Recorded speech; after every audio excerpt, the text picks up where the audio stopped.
No, baby, that's for somebody else. We're just gonna keep you right where you're at right now. It doesn't matter what you think. The Wrestling Realm presents Break It Down with Brian H. Hello, ladies and gentlemen. Welcome to this episode of Break It Down with Brian H. I'm your host, Brian H. Waters. This show brought to you by the Wrestling Realm. Folks, it's episode 107. I'm recording Friday night immediately after SmackDown. I know, usually the second episode of the week, I guess you call it, or sometimes the first episode of the week, you know, the one that follows SmackDown, we'll say that. Usually I record this on Sunday evening. But for those who follow me on Twitter at Brian H. Waters, if this is your first time, I am a huge Baltimore Ravens fan. Tomorrow, we're set to play the Tennessee Titans. So if you're listening to this after this airs, hopefully I will have celebrated a win and a trip to the American Football Conference Championship. But I said, you know what? I'm going to record the podcast because Saturday I'm going to be busy getting ready for the game. And Sunday, I have some things I got to do. And hopefully I'm still celebrating. No, I won't be hungover. But, you know, hopefully I'm just still basking in the glory of victory. So I was thinking about that. And I said, yeah, it's the perfect time. Let me go ahead, record the podcast right away. That's why SmackDown's fresh on my mind. So let's get right into it. Folks, I'm going to start off with the tapped out. Yes, I'm tapping out immediately. Here's our tapped out segment of the week. The name of the show, WWE Enough with the Rematches. I listened to Corey Graves' podcast, and I mentioned his a lot. It's one of the podcasts that's in a rotation. And one of the things he talked about was rematches, how they're just overdone. And what did we start off SmackDown with? A rematch between The Miz and Kofi Kingston. I saw somebody post something earlier today. It was an image of The Rock versus Triple H, the ladder match at SummerSlam 1998. That was a rematch. But you know when the last time you saw those two go one-on-one was, prior to that, was at Fully Loaded. When they had, I believe it was a 2 out of 3 falls match for the Intercontinental Championship. I gotta go back and double check. But that was one of the best feuds of 1998, especially the summer. Now, that summer, 2 feuds took us through the summer. Of course, it was The Rock and Triple H. But, you know, it was also Austin and Undertaker. The beauty of that was you was not getting these guys wrestling on Raw every week. Now, the issue used to be you got too many shows, too many people on the roster. You got to figure out how to get everybody on, right? But now that's not the case. I mean, you do have Raw and SmackDown. You have a huge roster. You have a plethora of people. But there is no need to give us The Miz versus Kofi Kingston back-to-back weeks. So, I'm just tired of it. Another rematch we're getting on Monday Night Raw. A fist fight between Seth Rollins and AOP, who will be taking on Kevin Owens, Samoa Joe, and The Big Show. We just saw the match this past week. I don't know what it is about creative. I don't know why they feel they need to hone in on these matches. You have enough house shows. Take those matches around the country. Do not give us these matches on TV every week. That's how we had Ricochet versus AJ Styles for weeks. We had Cedric Alexander versus AJ Styles for weeks. We even got Andrade versus Rey Mysterio. And it's great of matches they put on. It does something when you give it to me every week on Raw or on SmackDown, and then expect me to want to buy it for the pay-per-view. Because you telling me to subscribe to the network, what you're asking me to do is you're asking me to set aside 2 or 3 hours to watch, well, 3 or 4 hours to watch wrestling on a Sunday evening. You're competing during the wintertime with football. And in some markets, you're competing with the NBA. You know, you're going to be competing with the All-Star game in several weeks, you know, the week after the Super Bowl. And then you give me another rematch. Baron Corbin, Roman Reigns. I don't need to see that again. Now, we'll go to the end of SmackDown. The Usos took on King Corbin and Dolph Ziggler. Here's what I did like. I love Roman coming out there addressing the fact that he has his family. And you saw the Usos happy to be back. But what I also noticed, here was an opportunity. You brought back Robert Roode. That could be the match right there. I could accept that match at the Royal Rumble before they go out there and try to become number one contender for the WWE Universal Championship. I can accept that.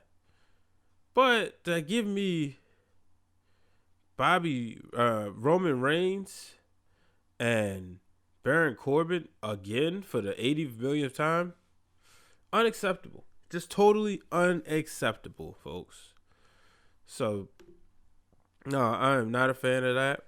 I'm just not. Let's move on.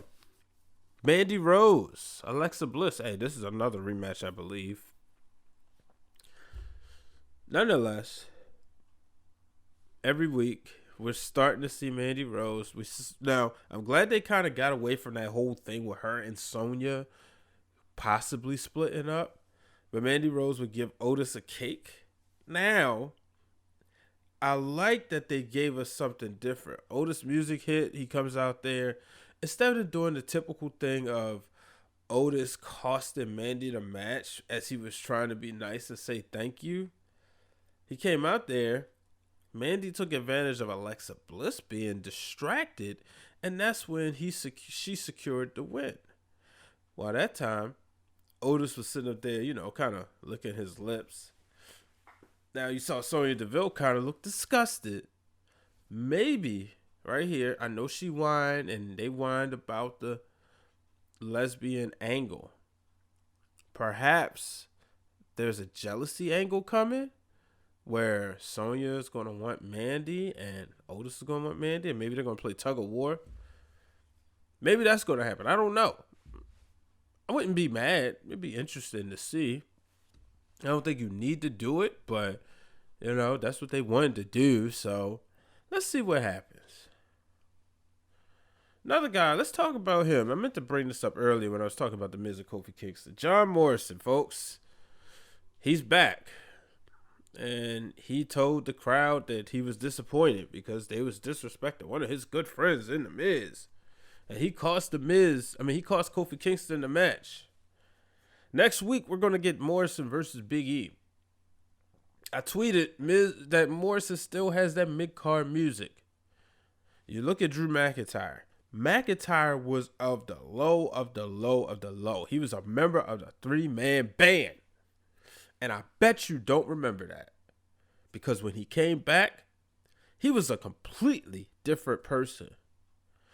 He had a completely different character. So you look at John Morrison, what's so different about him? I mean, clearly that didn't work. Was he ever champion? Was he ever WWE champion, I should say? Was he ever the guy? So what I see is another spot monkey in the Royal Rumble. Straight up. Now, maybe they might swerve us, but I don't see it happening. I don't see him doing the Kofi Kingston from last year. As I sit here and watch this Lakers game, have we talked about the reemergence of the Dwight Howard? I know this is a wrestling show, but I'm pretty sure you wrestling fans are sports fans also. But yeah, the reemergence of Dwight Howard. I just thought that was great. But let me take a quick break. I got a word from you, from the real Dwayne Allen. I'll be back after this. At some point, here's where I look at it. At some point in time, by the time Bret Hart got going, the Wolfpack was there. Mm-hmm. And Sting had joined the Wolfpack. Lex Luger had joined the Wolfpack. Macho Man was with the Wolfpack. And the only person left to defend WCW was DDP. DDP even teased on the Wolfpack. They didn't have Bret Hart doing nothing for the entire year. And remind these people, Goldberg hadn't arrived yet. Goldberg wasn't Goldberg. Right. It wasn't there. He was having matches with William Regal getting shown up. They were still trying to build him to be something that it wasn't, right? It wasn't a whole lot of Team WCW people. There was, at the time, honestly, it was Goldberg coming up and it was DDP. Mm-hmm. Everybody else was Luger, Sting, and those guys were all in the Wolfpack at this point, right? Mm-hmm. Here's what I would have did to book it. You knew that Bret Hart was hot off the Montreal screw job, and that he was he was the traditionalist. And I'm back, ladies and gentlemen. So make sure you subscribe to the Wrestling Realm, wherever you get your podcast from. Make sure you subscribe to the YouTube channel. Why? Because there's exclusive content there. The real Dwayne Allen tweeted a picture. He's locked in. He's loaded. He's ready. You can find him at Dwayne Allen 24. Follow him. You get a lot of interesting tidbits. The other day, he dropped some huge knowledge about business. A lot of things that, if you're out there, you start your own business, definitely want to pay attention to. So, moving on. Sasha Banks went AWOL. Now, not really sure how I feel about them using that word. Here's why.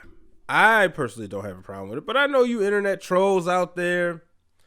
You may say the country is perhaps in the midst of a war, and there's talks about a draft, and you guys are using the word AWOL, or just anything with the military.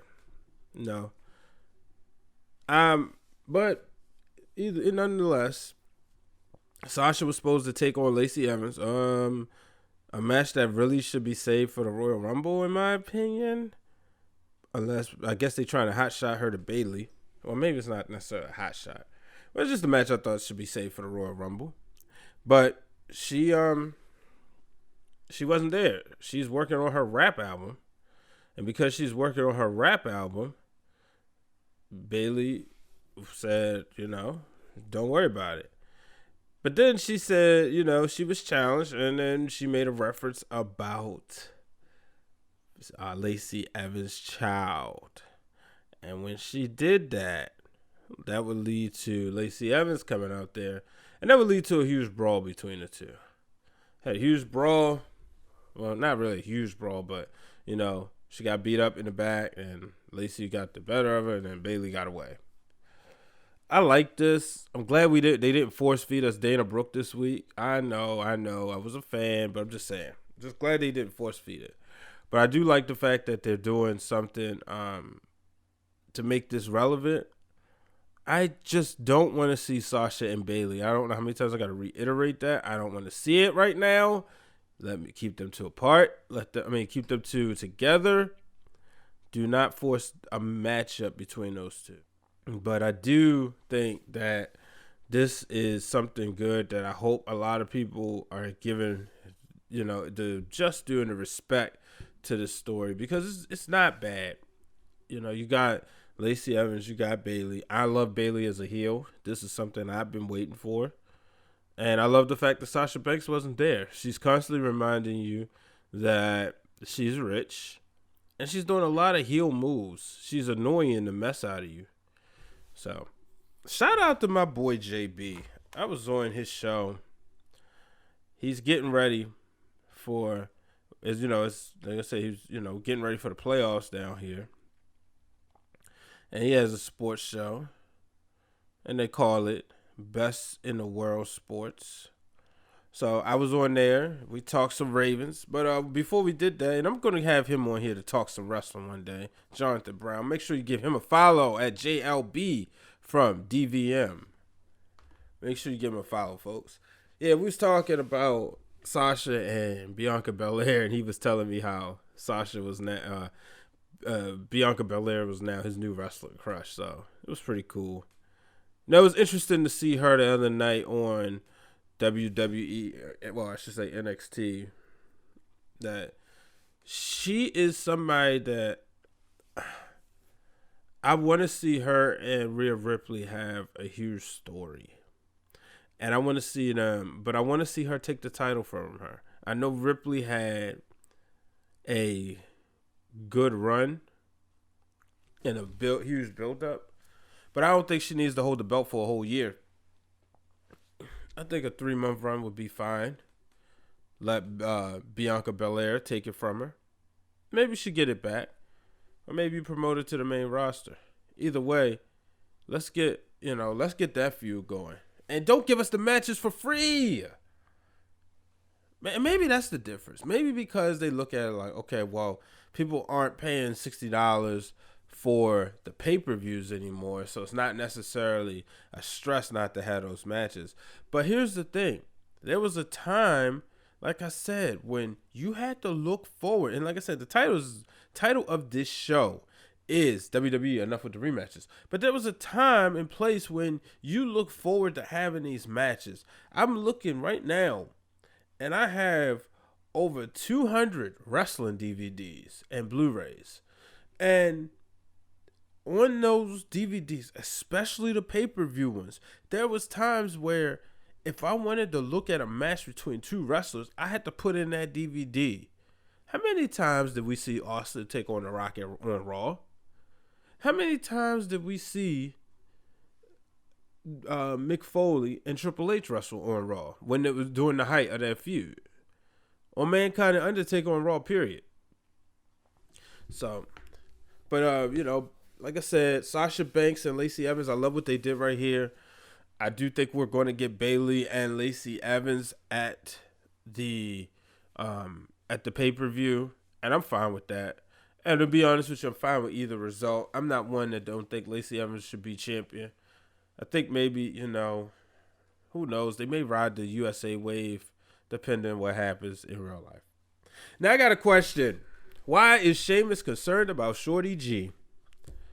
Like, seriously, what's the problem? Why does he even care? He is a former WWE champion. Enough with this whole narrative about small guys doing things in wrestling. That's getting old. I know the whole show sounds like an angry rant, but it's just the truth. Enough of that, So, my bad. I just got a cool text that almost scared me, and then, I'll go ahead and reveal it on air. Just somebody asking me about Super Bowl ticket prices too soon. The Ravens flock is heavy down here, folks. I hope you're, if you're into football, let me know. Tweet me your Super Bowl predictions. But yeah, back to wrestling. Just the narrative is old. I'm just tired of it. The smaller guys look successful. Daniel Bryan, CM Punk, Seth Rollins. These guys are multiple world champions. So let's stop it. Shorty G, phenomenal in the ring. One of the best wrestlers on the planet for a reason. So let's quit it. It's time to go around the net. I'm going to go really quick with this one this week. All right, Around the Net, brought to you by B Waters Productions. If you have something out there and you need a flyer for it, or if you have an event, or you want your full-fledged photo shoot, perhaps you want a video shoot, let me know. Just sign at brianhwaters.com. So, the Usos have returned, and they discussed their return on After the Bell. Saw this past week. I listened to it. I haven't finished that episode, but I have to tune in because I wanted to hear what the Usos had to say. One of the things they said was, they are really, really excited. When he talks about they just needed that break, and they talked about what it's like to come back and having, that rush, that nervousness. And then just being with Roman and seeing the dog food and how it pissed them off. And, I just love this. It's just, everything is just real about it, I think that with the Usos, this is good timing. It's a great time for them to come back. They were gone 5 months. Hard to believe, right? 5 months the Usos were gone. But it's a great interview with Corey Graves. I definitely recommend you check it out. So, and then another thing, there's word on the street, or as they say, rumor and innuendo, that Edge is coming back and he will be an entrant into the Royal Rumble. Now, he's tweeted that basically saying what I was saying, that he's not coming back. He's not, you never trust a wrestler. The real Dwayne Allen has said, never trust a wrestler. And therefore, we could be seeing the return of the rated R superstar. Edge is one of my favorites. Anybody who knows me will tell you. Edge is one of my favorites of all time. Do I think he's the top 10 of all time? No. But it was just something about him. It was just one of my guys. He was somebody that I remember his debut match, June 22nd, 1998 on Monday Night Raw. It's also the day my little cousin was born. Shout out to Hypno Beats, the man, the myth, the legend, the guy who produced the theme for this podcast. Also produced the theme for Breaking Through Glass Ceilings. So, I'm excited. Could Edge come back? Now, understand this for those out there worried about the neck. There's new technology. I work in medicine. Got some cool things coming. Follow me at Hopkins Med News. But I work in medicine, and one of the things I know that they're always working to improve technology. So I do think the technology is different between now and 9 years ago. Yes, we're almost a decade. We're almost a decade away from Edge's last match. WrestleMania 27 was 2011, folks. But that was the last time Edge wrestled against Alberto Del Rio, opening the show. Wasn't that big of a fan of the show at all. Supposed to be my first WrestleMania. I had a hernia repaired, couldn't go. Glad I didn't. WrestleMania 28 was, though, and I had a ball.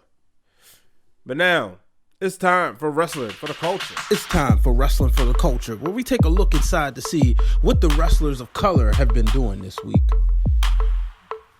Wrestling for the Culture. Titus O'Neil has teamed with a Florida aquarium to assist with the wildfires that took place in Australia. So my thoughts and prayers go out to the people who are suffering because of those wildfires. We know that Billy Kay and Peyton Royce have definitely pitched in to help. This is big. This is who Titus O'Neil is. I know I started Wrestling for the Culture on January 21st, 2018. There's been plenty of times he's been featured on here or on this segment, whether it was the show, whether it was just the articles for his charity work.